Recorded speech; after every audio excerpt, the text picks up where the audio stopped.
شلون الشباب؟ زينين؟ تحالف خيمة واسط حال التحالفات الأخرى اللي موجودة. مجالس المحافظات راح تصير مثل قبل للأمانة، علينا نوضحها، ومثل ما وضحها أيضا بقية الناس، يعني من باب اليوم نريد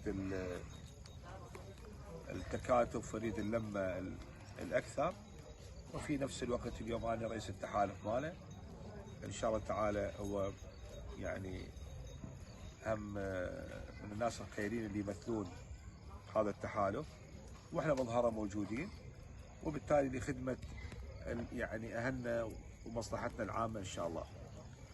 فبيكم الخير والبركه ان شاء الله، ونتامل بكم الخير والنعم.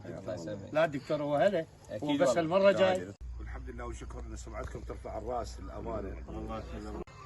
احنا اهل ولعبنا